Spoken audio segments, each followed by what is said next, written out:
Hello and welcome to this webinar, Data vs. Intelligence, the Power of Integrated Program Controls. This event is brought to you by Engineering News Record and sponsored by InEight. Hi, I'm Adam Palan, Special Sections Manager at E&R and your moderator for today's webinar. Thanks for joining us. Now, recent advances in construction program controls have transformative potential, but success requires a thoughtful approach that distinguishes between data and intelligence. Today, we will explore how to effectively use increasingly large volumes of digital program controls data, as well as dive into how integrated project management information systems goes beyond data processing, turning data into intelligence and insights that drive successful project delivery. Joining us today are Rick Rients, Director of Client Solutions at InEight, and Osama Abdelfatah, Regional Program Controls Director for the Americas within AECOM's Global Management Group. I'll be rejoining our presenters at the end to answer any of your questions that come in throughout the webinar, so don't forget to submit them in the Q&A section of the webinar console. And now, please allow me to hand things over to Rick and Osama to kick things off. This session, this webinar is really about integrating capital projects, across all of the partners that are involved in these projects. And we think this is an important topic because we believe the industry is entering an important transition because enabling technologies like InEight. I'm Rick Rients, and I am the Senior Director at Client Success at InEight. I've spent much of my career implementing integrated software platforms or leading strategic planning for the implementation of integrated platforms like SAP and InEight for some of the largest manufacturing, supply chain, construction and capital owner organizations in North America. Over the past 3 years, I've had the opportunity to work with AECOM as a partner of InEight to develop their program controls engine concept, which takes the power of InEight's integrated platform and aligns its configuration with their standards and procedures for managing their customers' largest programs, which results in a powerful, repeatable program management solution that can be applied across their customers' organization projects. Osama? Thanks, Rick. Hello, everyone. Thank you for having me. My name is Osama Abdelfatah. I'm the Regional Controls Director at AECOM. My background is in engineering and business, and prior to my current role, I had the privilege of working on interesting programs worldwide, including LaGuardia Airport and Second Avenue Subway, and other programs across the Americas and Middle East. Throughout my journey with AECOM family and program controls, I have been dedicated to supporting our clients in achieving their desired outcomes and building lasting legacy for them. Thank you. Yeah, and it's been a privilege to work with Osama and the team at AECOM, because what we have built, I think, you're going to see is really a great example of what it means to integrate a capital project and start to hear about some of the benefits.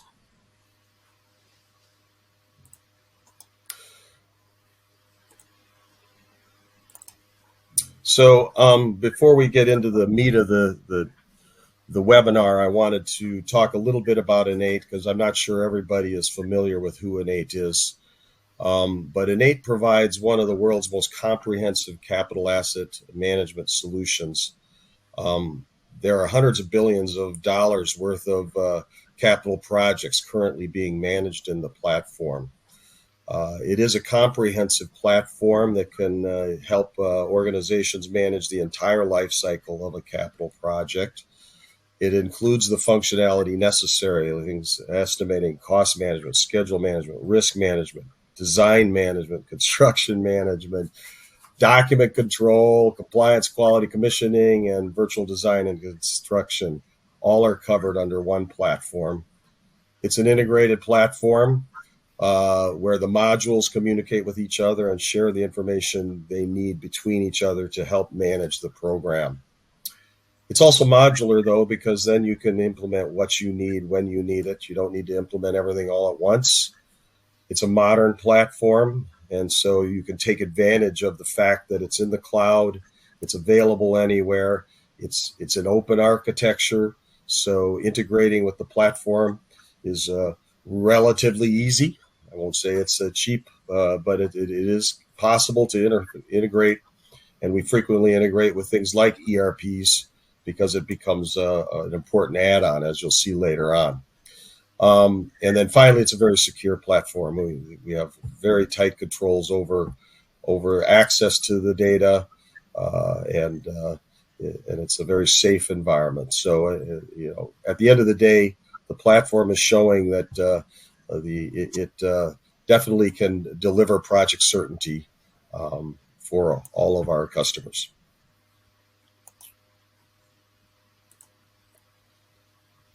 So today, for the webinar, we're going to cover a couple of key topics. First of all, we want to talk about integration. What is it? What are the things to consider? How do we get to a space of becoming an integrated capital project management environment or organization? We're then going to let Osama talk about the AECOM story and how we've worked for the past 3 years to develop this platform and have gone through a number of deployments and learned our lessons. So he's going to talk about that. And then we're going to get into a couple of details, just a couple minutes about contracting and some of the best practices we see around contracting. And also for you folks in organizations that do a lot of the self-perform work, get a little bit into, some things to consider there. And then we'll wrap things up.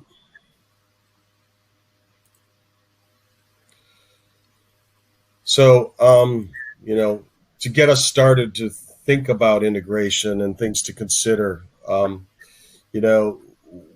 first of all, the three things we really want you to take away from this presentation is understanding what an integrated capital project management solution looks like. And when I say solution, I don't just mean software, I mean people, process, and everything, governance. Most of us today sit in a world where we got P6, a cost management system, an estimating system, maybe a work planning and packaging system, SharePoint for document control. And, these things aren't integrated really. And so, we need people to understand what it looks and feels like when we get into an integrated environment. Then beyond that, today, we want to have folks understanding, okay, as an organization, how do I start dealing with and developing my organization to be more integrated and to take advantages of integrated systems like InEight. And then lastly, we'll get into some of the details around contracting and things like that really are instrumental in terms of not only inside your organization, but now starting to reach out to your partner organizations in a capital project and getting them to integrate properly. So those will be some of the three main areas we'll be focusing on today.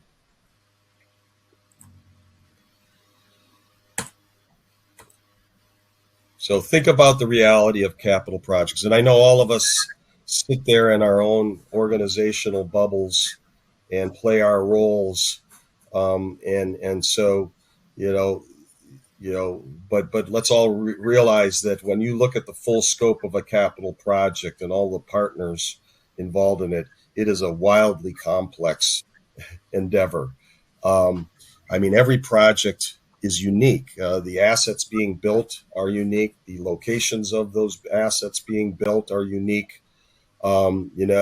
and contractual kind of structures within these projects are between partners are often different from project to project, industry to industry. So, it is very complex from that perspective. Plus, then when you look at the individual participants, the boxes on this diagram, and you think about those organizations have their own processes they have to execute. They are legal entities at the end of the day, and they need to be able to report their results and manage their profitability. And, they have their processes, and they may not always be the perfect processes, but they're there and they have to participate in this whole management process. And then lastly, there are, all of these data flows that have to be managed, starting with the owner organization, flowing down through the environments and the other participants, and that data is constantly being transformed into information that each organization needs to needs to execute their part of the program. And then a lot of that has to get summarized and pushed back up. And so, you look at something like this and you have to ask the question, is integration really possible? And I think the answer is yes, but it is going to take time, and there is a process to doing that. Osama, I don't know if you have any comments on that, or. Yeah, it's great points, Rick. And that summarized the level of complexity that we deal with. And when we talk about program management and project management, especially program management, it's a complex integrator for all of these pieces together, getting all of the stakeholders and the insights and getting that transparency around them, putting all of these pieces together and tying their inputs and outputs and the interaction between the stakeholder is not an easy task.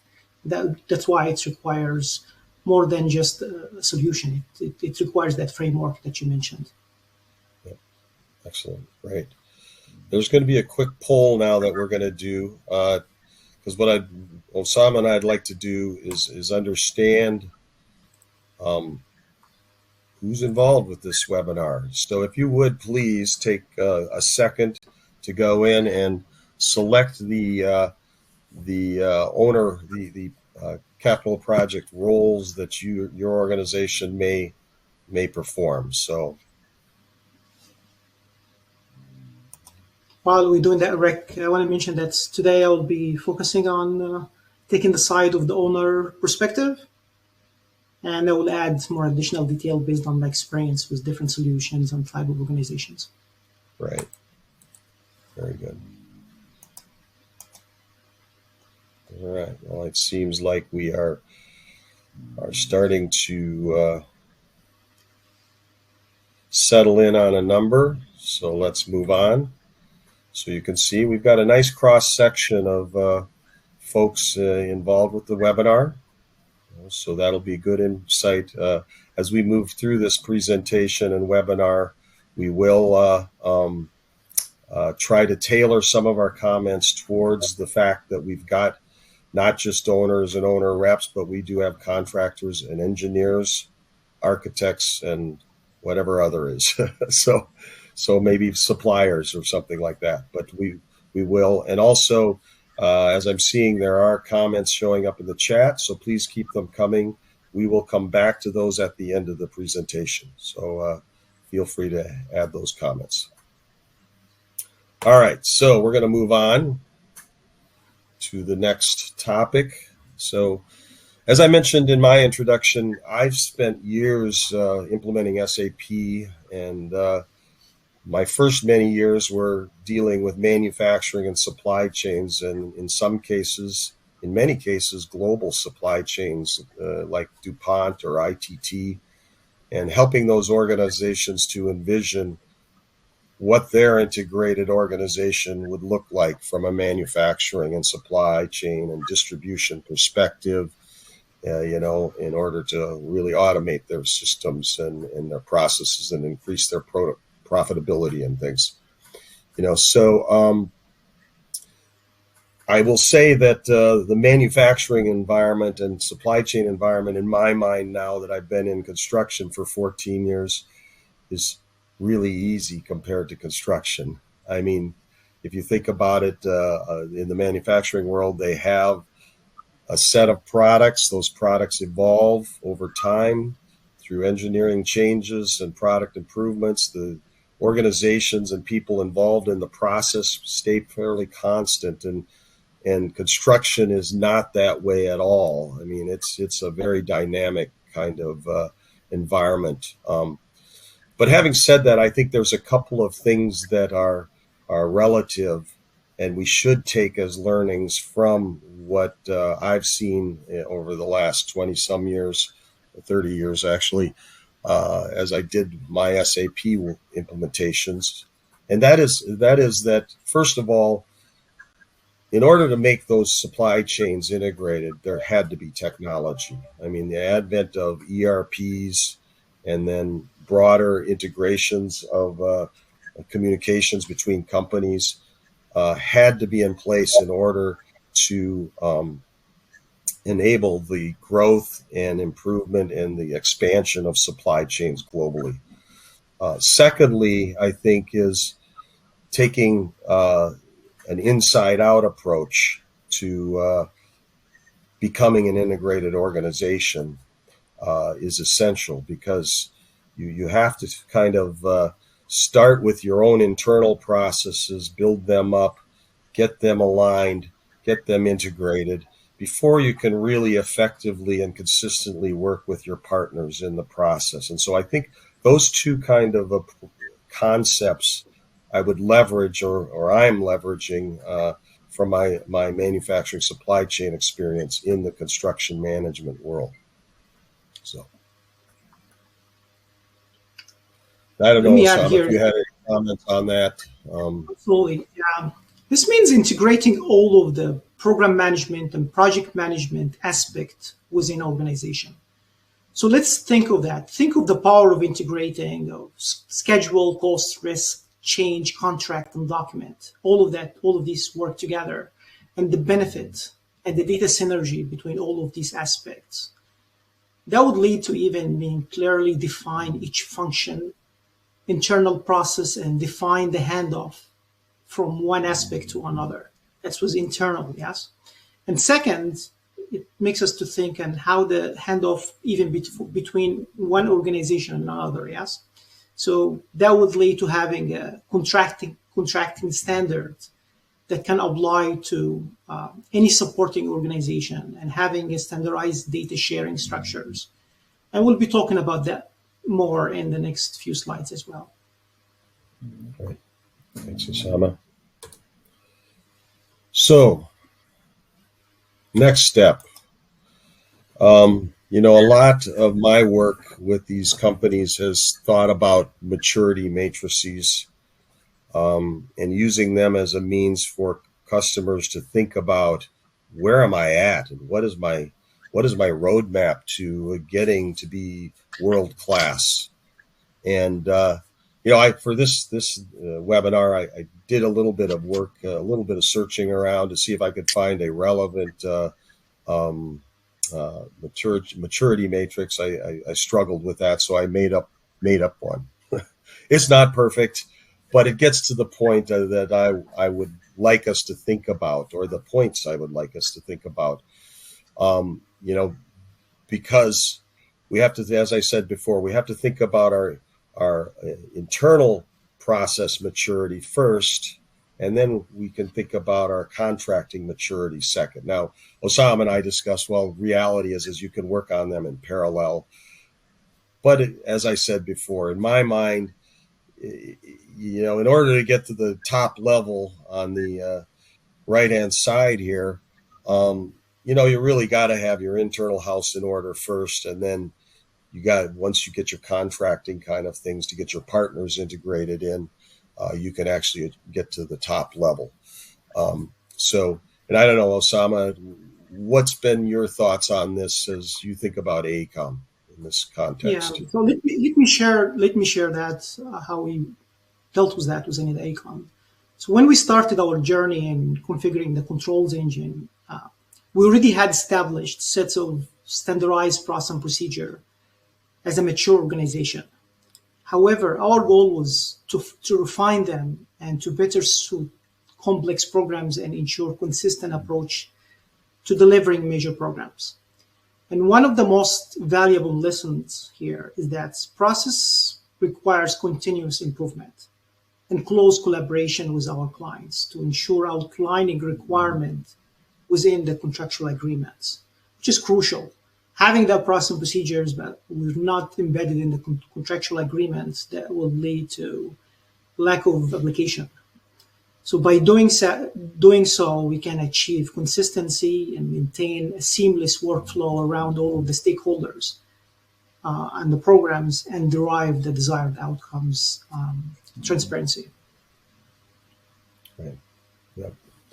Yeah, and I've seen that with you guys too. It's been interesting to come into an organization that's fairly mature in their processes, and then bring the technology and the processes together, and now have a vehicle to really drive for the client a greater level of consistency and speed of deployment and things like that. So I've got another couple polling questions here that I'd like you to do.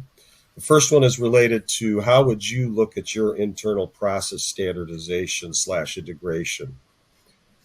So if you could, please go ahead and rank yourself. I'm sure everybody's going to get the third bubble all the time, right?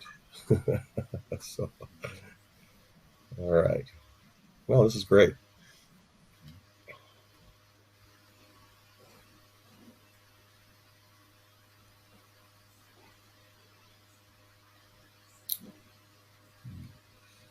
All right, I think we got most of the people. So here's the results. And to be honest with you, I don't see any big surprise here because my experience of implementing InEight, especially with many different types of construction organizations, capital project organizations, I see a fair amount of standard processes sort of standardized, but then when you get to the field, it's like, okay, who's ever in charge or doing the work tends to do what they're used to.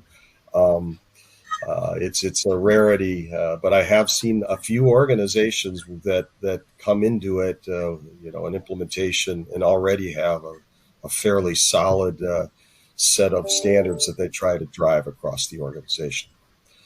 All right, next polling question.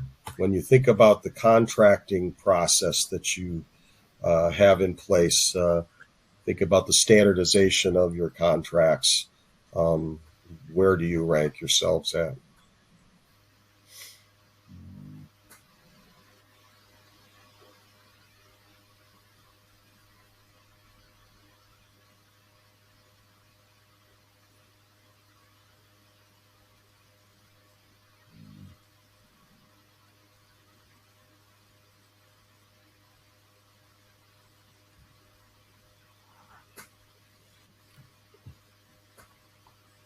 Excellent. All right. I think we got most folks involved. Looks like our rankings have stabilized. So, again, I mean, I'm surprised. Although I guess I'm not surprised when I think about the contracting things. If I had the chance to have an offline conversation about folks that have and consistently use strong contracting standards, be interesting to see what you think about the idea of how well they integrate with the other processes of delivery of a project. But so yeah, this is good. This is good input. All right, the last thing we're going to talk about now before we go into the AECOM story is just the process associated with implementing these integrated standards. And I've used this kind of framework many times over the last many years. So it's really about leadership, establishing a vision for the organization. What is the long-term goals of the organization, the scope of the role of the organization, what kind of framework do we want to place the organization in, and organizationally, how is it going to change, and how do they want to change it? And then using that vision to then establish a process framework. This is just and we'll show you an example from AECOM later about high level, how do we break out our organization into the major process areas, and how do those process areas interact with the participants in a program, and also what are the key data flows that have to be supported. And from there, now we've got a framework that we can start,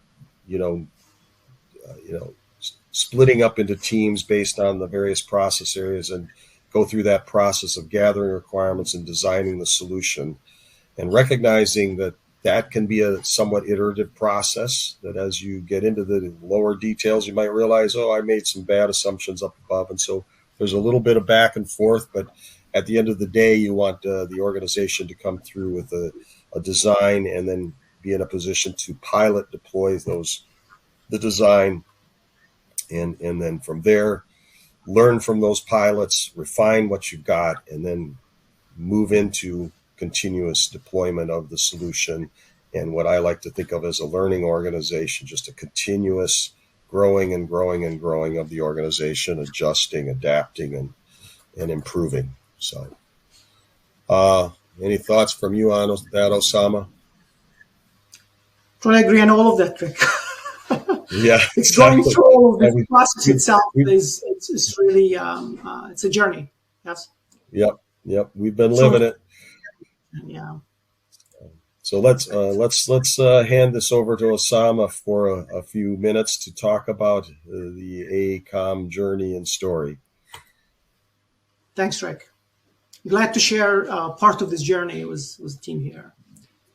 At AECOM, our vision and leadership commitment extends beyond just leading the program management. We actually aim to drive the advancement of the entire industry. And we recognize that to elevate program management, it's essential to redefine and enhance the program control services as well. Let's go next slide, please, Rick. So we also understand that to deliver programs successfully and achieve the desired outcomes, it requires more than just an integrated system. In fact, we require a comprehensive framework of talent, integrated systems, process and procedures, and the solid foundation here is the governance. So this framework to deliver programs must embrace the drivers of program success in order to create visibility and align goals, integrate the supply chain that you mentioned, Rick, and establishing a robust risk systems. And also needs to address the program challenges in order to instill confidence among the stakeholders to ensure the achievement of the program outcomes. Let's go to the next slide, Rick, please. Okay. So how we do that? And that's where our journey actually started with the program controls engine, which is based on InEight, yes? It's to have that framework in a centralized solution with a comprehensive program management and controls capability. So our vision to the program controls engine relies on a few concepts. And I'm very glad to share some of these concepts with us here. One is addressing all of the challenges around constructions and embracing the drivers to success. Two, having global standardized process and procedure for managing major programs. Third, which is extremely crucial, which is I believe that 80% of the processes and standards used to manage programs are common across the programs. And the rest of that 20%, which is what's really unique about each program, we actually address that in our informed initiation phase. So applied all of our best practices and knowledge within that framework was crucial. And the controls engine was that vehicle to do that. But again, we learned that you cannot just create something and leave it. We need to continue improving.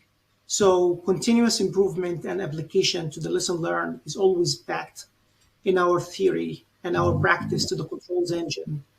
And this global standard would result in improving the oversight of the major programs and helping our clients to support their vision and deliver their legacy with them. So let's go to the next slide. Yeah, one thing I want to point out on this vision step is, you know, a lot of customers that I work with underestimate the importance of leadership and vision, because if you don't establish a vision and then drive it and manage the implementation of it, you're going to run into resistance. And if the leadership isn't pushing for the change, it may not happen. And so this concept of vision and leadership and driving is essential to success. Precisely. That commitment from leadership to push things around is extremely important. If we go back again, Rick, to that slide, it's really summarized a lot. It's all about data, yes? And the concept here is to put data into actions. And as we all know, that's the life cycle of a project and a program, there's tons and tons of data that we're dealing with.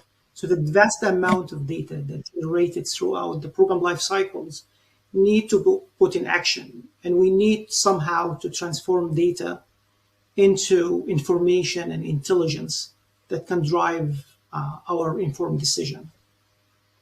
And the most important thing here is, as you see it, is the governance, yes? Even putting a data governance around all of that stuff to integrate all of that. Since you're getting data from different stakeholders in a different forms, in a different format, different functions, how you integrate all of that stuff together, bake it, in order to drive that transparency and improve the delivery of major programs. So let's go to the next slide. As busy as that diagram, it's extremely crucial to look at it because it summarizes all of the important aspects that we've been talking about. It summarizes what is the process are required to plan and manage and measure programs. These processes represent the potential services that even any owner or companies like AECOM may serve the client with. Then it's steps. So once we put and develop this process area framework, it's the first crucial and important step. Then we start thinking about including all of the complexity around stakeholders and their interaction. Also the data flow between all of the key players and the process areas. Then the level of integration between all of that stuff. And there is 3 levels of integration I always talk about when we come to this graph, which is the vertical integration, which is having the program level, or even the enterprise level, and the strategic level, and the program level, and then project level, and then you go down deeper to the contract level or the subcontracting. Tying all of that vertical integration is extremely important, and having a seamless workflow around it.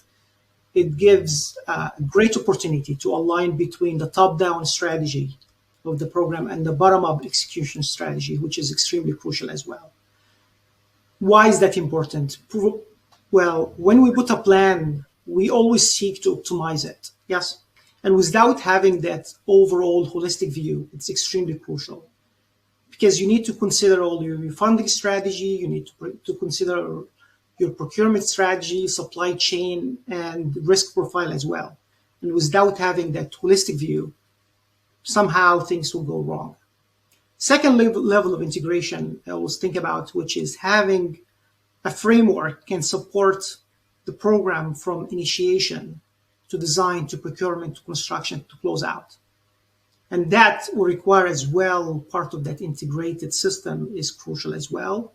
And the third level of integration is having all of these pieces together talk to each other, cost, schedule, risk management, have the ability to have a breakdown from the estimate that support the schedule, have the ability to create a risk-adjusted schedule and risk-adjusted cost, have the ability as well to push all of this information to our team in the field and the inspectors through an iPad or any tool that's to verify and apply all of their earned value or the claims against what the contractor is claiming against and speed up our workflow. It's always crucial as well. So having all of these pieces together is extremely crucial for managing a complex programs. But again, it takes lots of steps, and it's always start with having that framework of process areas and then dive deeper around requirements and the design, and that we're going to discuss in the next slide. So I'll add a couple comments, Osama. Sure. Yeah, I'm going to add a couple comments. So this diagram is actually the diagram we worked with AECOM to define the process areas. And then within here, we drilled down into each box, looked at the next level of process, and looked at the requirements and stuff.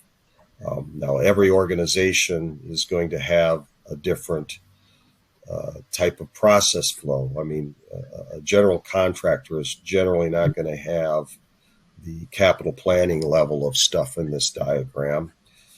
They're going to have things like pursuit management and estimating for a pursuit, and scheduling, cost management, field planning, field execution management, things like that. So, but the point is if you look at this diagram from their perspective, from an owner's perspective, and from AECOM as a service provider to owners, I think hopefully you can see how this could be a helpful framework for really defining those requirements, which I think, Osama, is the next slide.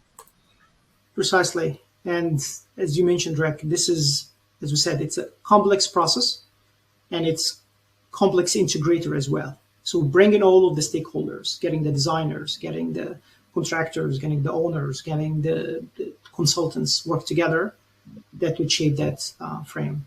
And the next step, which is the next level from that graph, is more tactical steps, yes? So as Rick mentioned, every block that you had in the previous slide, we went through it and defined that process areas from inputs to pain point to critical capabilities within, and then the process itself in order really to get the outputs. Yes, so that it's a step-by-step, require a lot of thinking as well, lots of experience that we've been there, we've been in the field, we interacted with every stakeholders, and we know exactly what the pain points that we're trying to solve for in order really to get the requirement for the design. Yeah, and I want to make sure people understand, I mean, we did this over the course of a few weeks, maybe a month and a half, right? So we avoided the trap of analysis paralysis because you don't need all of the details. You need the big picture. You need the large requirements, the critical requirements, and understand the high-level flows. Because then when you get into the system design, you actually can deal with some more details. And then it's an iterative process. After you go deploy, you refine. So. Precisely. Speaking of deployments. All right. Speaking of deployment. So the past couple of years have been a successful story for us and for InEight as a partner with us. So we've been deployed, we deployed the program controls engine across several programs worldwide. In essence, we witnessed the effectiveness and durability of our vision and design. But also, we have lots of accumulated valuable lesson learned through this process. And that's the key. The key here, as I mentioned earlier, it's continuous improvement. You can't just drive something and leave it. Since the technology evolved, since the programs and the methodology evolved, there's lots of lesson learned, yes? So some of the lesson learned around these deployments are variability of program controls concept. So there's tons of them. So we started with couple, and then after that, we realized that there's more than that. We start baking that in our journey as well. And we were able to refine our understanding of how to apply all of different design concepts to different programs. And going through, we realized that even going through the actual implementation process with the team is forcing a deeper level of design details. So as Rick mentioned, don't stop there. Don't start big and you're going to stay there. Start somewhere with incremental improvement, yes? And that would lead to that continuous improvement, yes? It's also critical to involve the program team in the design discussions. We cannot just impose something and we go there and just do it. No, we always, we learned that it's crucial to involve the program team and get them to understand what we are building for them and provide the leadership direction when critical design decisions need to be made. So part of what we're always doing, identifying who's the process owner, who's the subject matter expert, who is the list of the key users they're going to be using. So everybody knows exactly the governance around it, who's doing what and how, and the interaction between the team. Yes. Another lesson learned is the phased approach. And why is that? We are trying not to consume the entire team. With the phased approach, we give brief to the rest of the team while we are focusing on something. Since we're talking about an initiation phase, yes, we're starting with 80% of things, and the 20% is the unique need for the program itself, yes? So we try not to consume the entire team. We try to have it a phased approach. So the program itself the team will be focusing on development of the BGMB, getting the governance around the program itself, getting to understand the program and the details around it, getting them to interact with the client and then just have a better understanding of everything, yes? So that's another one of the huge lesson learned. And the third and the last, hopefully is not extremely lost, but one of the most important one too is adoption, yes?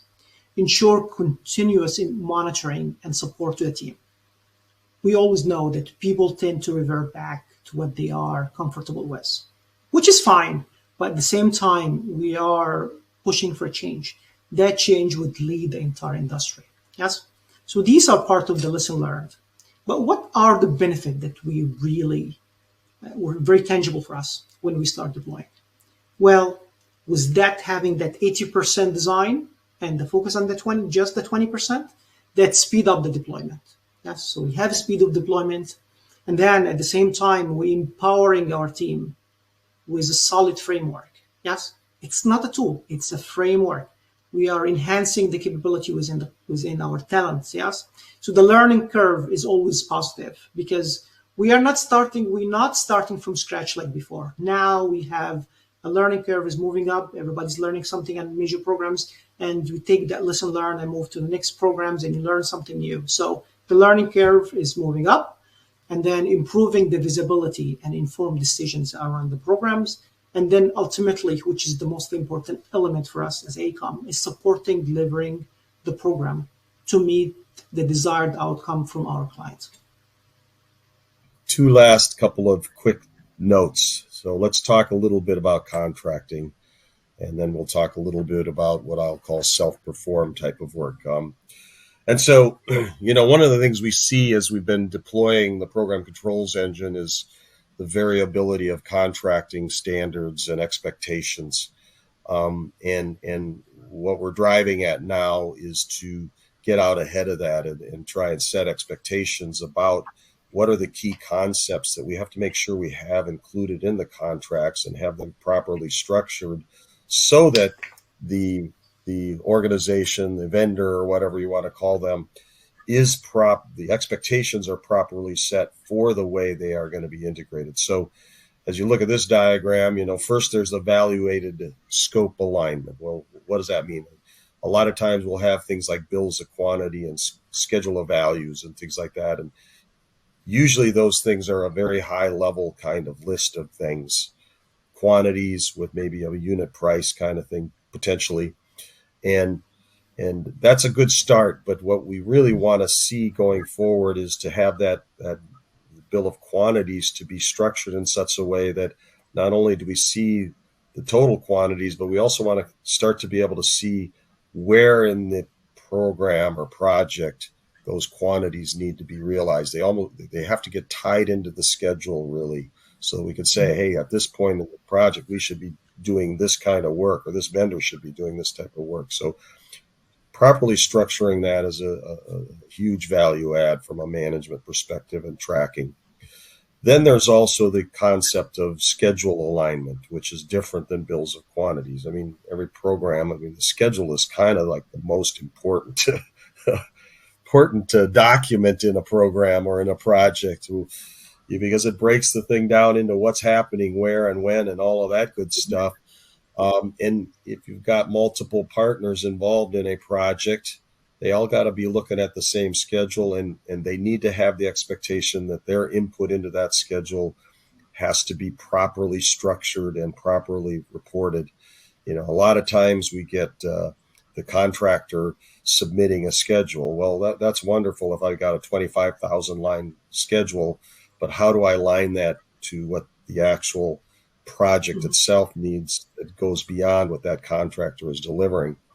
And so we've got to make sure that we set some expectations and standards around how that schedule is going to be structured, and or if they aren't providing a schedule, how do they interact with the project schedule so that there are activities in a schedule that apply to other people, that they can go, like in InEight, they can go online, pull up the schedule, see their pieces, and put in the progress and remaining durations and things like that. So that has to be set in the contract.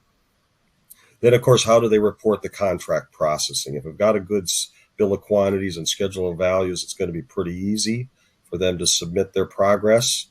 There could also be situations where there's field inspectors actually recording things, and we've got to just be clear about how that process is going to happen and set those expectations around who's actually recording the official progress against the contract.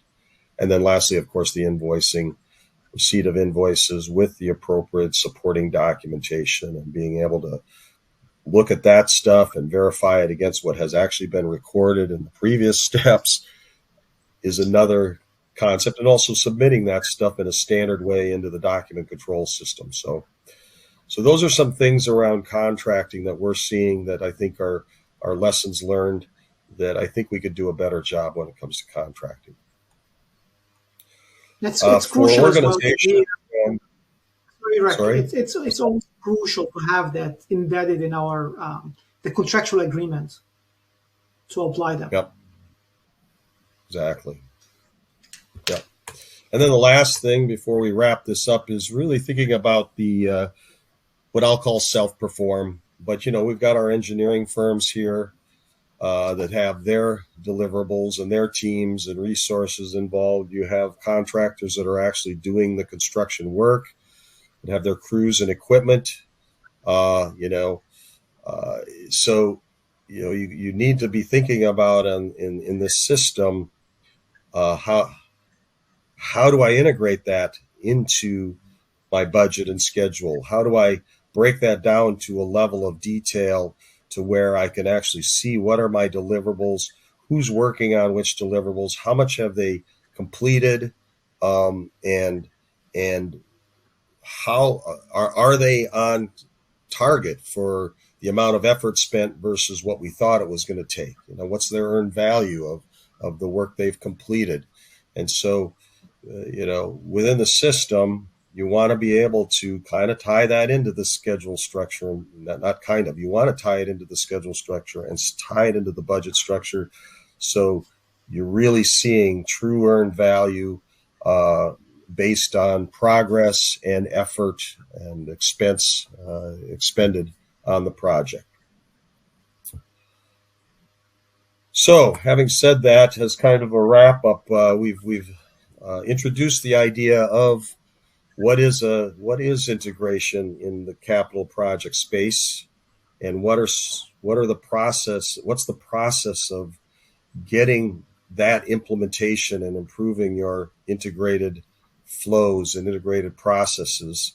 And we've looked at some of the contracting and self-perform kind of things, and I could say that InEight is capable of supporting all of that, and the things that we're seeing across our customer base at this point is there are some significant benefits around certainty of project delivery, controlling costs, controlling issues, managing risk, mitigating safety concerns quickly, dealing with quality issues quickly.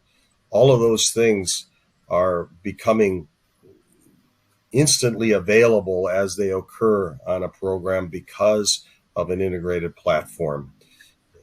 So, any final comments from you, Osama? Rick, I think this is very insightful, and I myself learned a lot here today. All right. So we're at the Q&A stage. Adam, I think you're going to take over. Yes, I am. Thank you so much, both of you. That was a great presentation.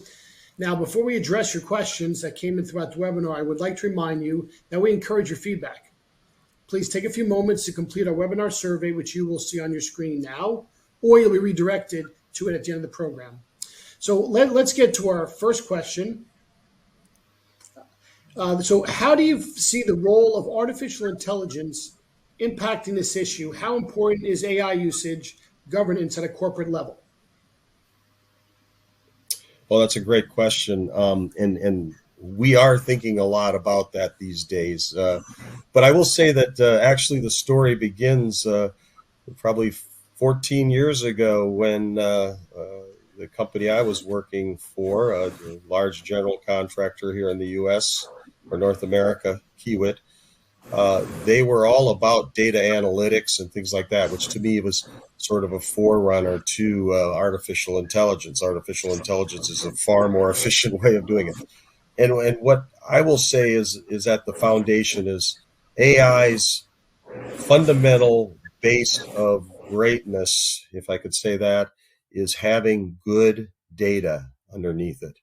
And so having a platform that captures data consistently gives you a place from which to start your mining of data.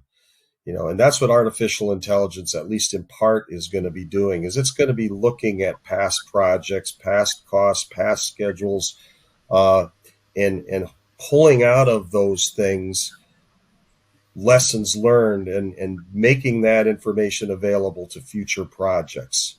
And so to me, in a very high level and possibly simplistic way, that's how AI fits in. Now, have we figured out exactly how that's going to work from a software platform perspective? No, but we do have some places where, like in InEight, in our schedule environment, you can have a very rudimentary kind of artificial intelligence going on where you've got a database of past schedules and you can compare to your new schedule to the past schedules and identify where you've got inconsistencies. You're going to see things like that, or benchmarking. You're going to be able to see when you're doing an estimate, the ability to go out and mine data and be able to come in and say, hey, this type of operation that I'm trying to estimate is showing me boom, and it's got these kind of parameters around the environment that we're doing it in, the climate, the location, and is what I'm estimating kind of comparable to what artificial intelligence would tell us. So I feel that's where it's going to head, at least when it comes in the near term. Longer term, I can't see beyond that. Yeah. Great point, Rick. If I may add. So assume that we're putting a plan for a major programs and it requires a lot of complex steps, yes?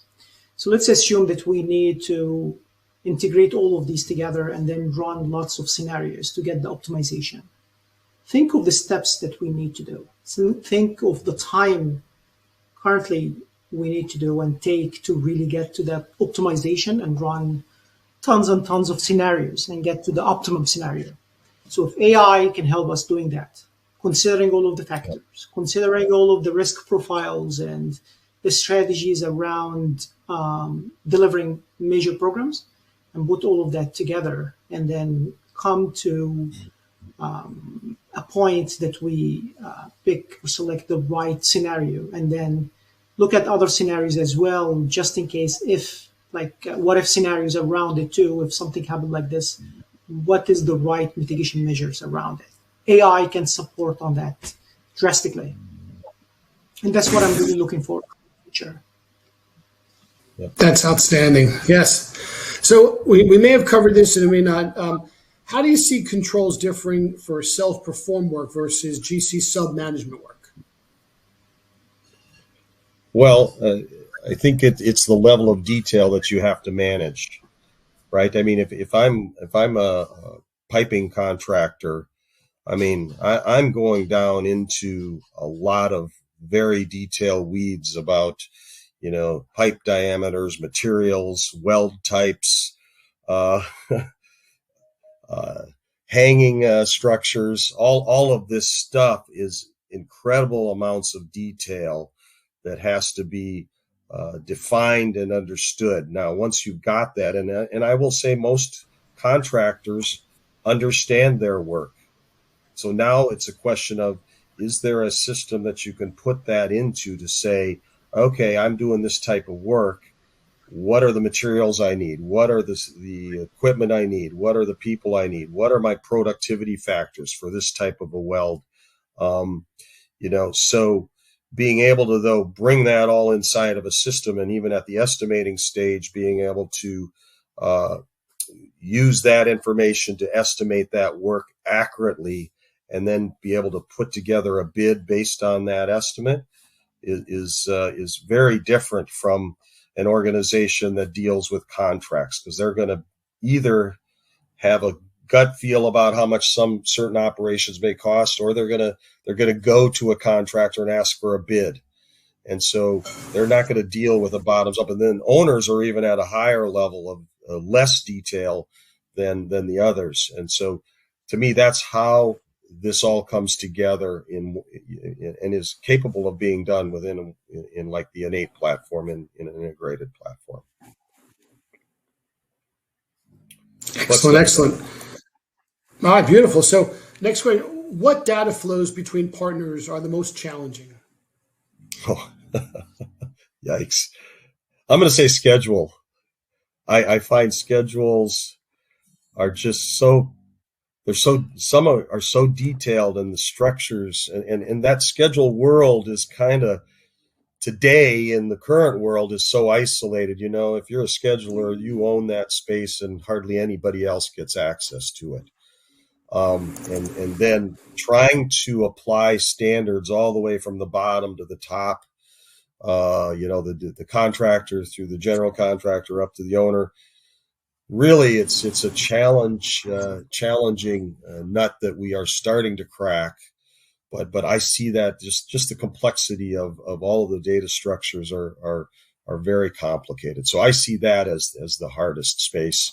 The next hardest will be model data, which I think, timing of the available model data is often difficult. And then aggregating and standardizing model data is pretty hard as well. And then lastly, integrating model data into the project, the delivery process, is another level of complexity. So those two areas are mine. Yeah. Osama, what do you think? I would say it depends. Yes. I would say it depends on the maturity of the organization, the owner, and what is the requirement around cost or schedule or risk or model. Yes. I would say if we have that requirement already embedded in the agreements, contractual agreements, make things a lot easier. I would say the most complex thing is the alignment between different areas, different process areas, aligning between cost structure and the schedule structure, the WBS and the cost breakdown structure, or even bring in that risk as well. That alignment is, when it gets to a major programs, it becomes really difficult, and the number of stakeholders, yes. So similar to whatever you mentioned, Rick, on the schedule itself, if you have different contractors working on the same project or a program, and you don't have a list of requirements around how the schedule look like, or what's the metadata, or the coding structure, or the WBS. Same way, if we don't have that on the cost side as well, or how the schedule of values should look like and tie back to the cost breakdown structure, and then you tie that to the schedule as well. So requirement, that's why I said it depends. If you have a requirement around things like that, it makes it easier. The lack of requirements would actually make it harder, from schedule or cost or others. Here's a good one that came in, and it came in a couple of times. Can you talk to the challenges getting vendors to get on board with your integration approach? Yes, it's challenging, but you're the customer. So you have to be willing. I mean, first of all, you have to have your game plan in place. You got to know what you really want from them. As I said on that vendor contracting thing, there's certain data flows that you've got to be clear about. And if you're clear about that, most vendors don't seem to rebel too much or charge you an arm and a leg. But if you come back later and try to ask them to do more work, it becomes a change order and cost you more money. So, but yeah, there's certainly some resistance there. But I think having a good standard and a good structure up front and going to them up front with that makes a big difference. The key word here is contractual agreement. Put all of what you need in the contractual agreement. Nobody would actually resist. That's right. Excellent. Well, those are great answers, and these are great questions. Thank you, everybody. But unfortunately, that's all the time we have for questions today. Please join me in once again thanking Rick Rients and Osama Abdelfatah, as well as today's sponsor, InEight. Now, if you have any additional questions or comments, or if we didn't answer any, please do not hesitate to click the Email Us button on your console, and we'll share them with our presenters so they can respond directly to you. If you didn't have a chance to fill it out earlier, you'll be redirected shortly to the post-event survey. We look forward to hearing how to make our programs work better for you.